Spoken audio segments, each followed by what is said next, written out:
Okay. Enough of the bullshit, guys. First, let me hop out the motherfucking porch. I don't want to or whatever the fuck he says. Hi, friends. Aww. Today, almost forgot. So today we are going to be doing, we got a drink, okay? 130 milligrams of swagger, 130 milligrams of bad bitchery, okay?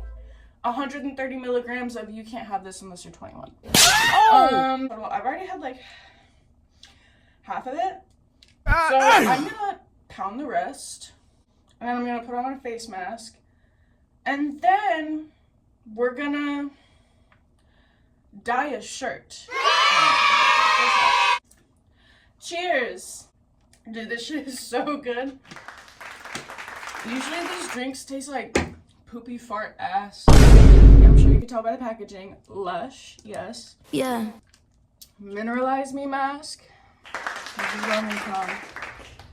As per my last YouTube video, I told you guys I didn't know it was my last day, and I did not disclose that in the video. Let me tell you why.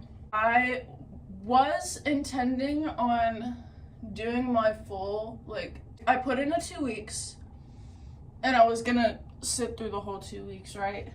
However, it was I think I still had 3 days left or something. I can't remember, but I had finally gotten my schedule for my new job. They accidentally scheduled me in such a way that my shifts with my old job and my new job now are interfering with each other. My hands are fucking disgusting. I'm so sorry. So I didn't really elaborate on that because high genuinely, I was afraid. So when I was 18 years old, I applied to work at a smoke shop. I then worked at that smoke shop for 4 years, became assistant manager. I was in a really sketchy part of town, and I'm a sexy woman. I know it when I see it. And it's a very male-dominated industry, which unfortunately means if you're the only girl there, you are going to get hit on. I was getting hit on. I was also the youngest there, and I was in a management position, which my older male coworkers did not fuck with. Anyway, so after that, I became a kitchen manager. You what? Which is a crazy jump, going from the slowest job in the world to the fastest, busiest job in the world. So, leave smoke shop, become kitchen manager, right? Worked at smoke shop for 4 years. Become kitchen manager.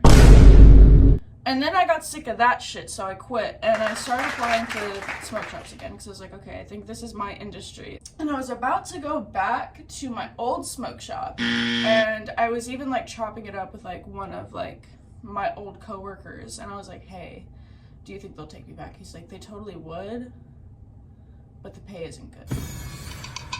And the hours are shit. And I was like, oh, well, I really need a job, so I don't really care. And he's like, you can apply, but let me break it down for you real quick. Apply to this other smoke shop instead. And I was like, okay, bet I'm gonna do that. So I did that, and thankfully this one reached out first, right? For once, I'm like, oh my god, a smoke shop with, I'm not the only girl here, because there were 2 other girls there, right? 2 other women there. They acted like fucking girls, so whatever. Anyway, they acted like fucking high schoolers. So you see, we're getting into the nitty gritty here. Oh my god! That's fucking disgusting. Crisis averted, guys. Anyway, I met, the coworkers there. The manager was mid. I remember, my interview, he didn't, ask me any fucking questions. I was the one asking him questions. I was like, okay, weird. I think the point is I was telling you guys what went wrong at my last job. So the last smoke shop I was working, I pulled up, right? Let me tell you about these 2 girls, okay? So, at first, They made things seem all sweet, and they're like, oh my god, we're like so excited to have a girl working here. Like, we're so sick of like other guys working here or whatever. And I was like, okay. Like, I get it. I understand. Like, I've had, like, that's the reason why I quit my first smoke shop job. But I could already tell because those two had been there longer than I had. And, you know, three's a crowd, right? As the year progresses of me working there, my dad passes away. My dad was my best friend. That's a story for another time. I'll get emotional if I talk about it. I don't know if you guys know this, but grief, especially losing someone you love, like a parent, changes you fundamentally as a person. At first, everybody seemed understanding of that, but there's this one girl. These two girls, they would do this thing where they act like they're your friend so they can procure information out of you and then talk shit about you to the other person. And I picked up on it, and then in my mind I was like, oh fuck, I'm an easy target because I'm new. These people don't know me. So I tried working at another one of those locations. Like, you know, like hopping back and forth, like helping out like where I can so I can like show the owner like, hey, I enjoy your company. I don't want to stay at the store. Can I work at this other store? And he was like, no, sorry, like there's no open spots. Hold on, I'm gonna floss real quick. To make a long story not so long, I was working with these girls who acted like work was high school. I don't have the mental capacity. I also don't give a fuck enough to like put up with that kind of shit. So they would like make mountains out of molehills. You know what I mean? Like make drama out of nothing. I was sick of it. I was over it. I tried transferring. The owner wouldn't let me transfer. I mean, none of those people liked me. One of those people liked me. Nobody else liked me though. Everybody else pretended that they liked me, which is okay. I don't care. I don't come to work to make friends. I come to work to pay bills. Yeah. I couldn't do that anymore. It was literally getting to a point where I was like, hated working with her so much. She was always like, one of the last arguments cause she would do this thing where she would like corner you. She's like one of those people where like, if you give her too much information about yourself, like she uses that like against you, right? And so we got into a fight, and then she's like, all you do is come here and stir the pot. And I'm like, no, that's what you do. And she's like, no, that's what you do. I was like, I just come here to get money. Plug. And she said, oh, really? And I was like, yes, really. Like, do you really think I'm gonna fucking drive 45 minutes to an hour to my job just to fucking physically torment people? I'm sure you might know other people like, you don't know me. You've never made an attempt to know me, you don't fucking know me like that. I don't operate that way. But she can dream that if she wants to. I'm not gonna change people's minds about me, I don't fucking care. I couldn't stand that bitch anymore. I couldn't stand like the fake petty drama. So I was like, fuck it, okay. And then my homie told me about another smoke shop job. She's like, hey, are you looking for a job? I was like, yes. So I applied there. I ended up getting the job. Shifts started overlapping during my 2-week, like I'm gonna leave in 2 weeks stint. I think they took years off of my life. Genuinely. Anyway, I think I need to drink more of this. There's like 2.5 ounces left. 1 ounce is a serving. I don't know how, I drank like half of it.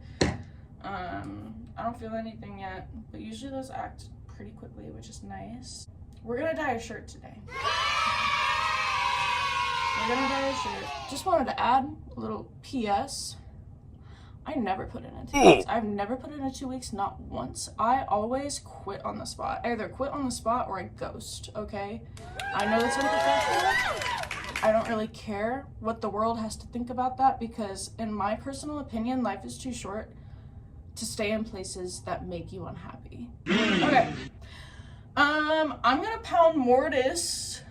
I'm gonna put this in the fridge and we are gonna dye a shirt.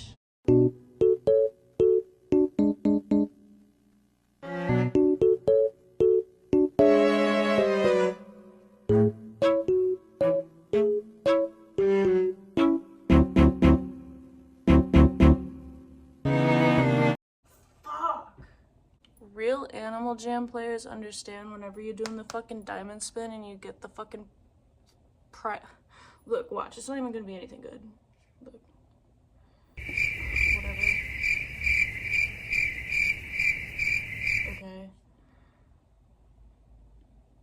No headdress, no spike, no nothing. Bro, there's like flaky parts. Oh my god, wait, what the fuck? I know you're supposed to do this with a washcloth, but this is kind of satisfying. I forgot to do an outro, but we're dyeing the shirt next video. Love you guys. See you later.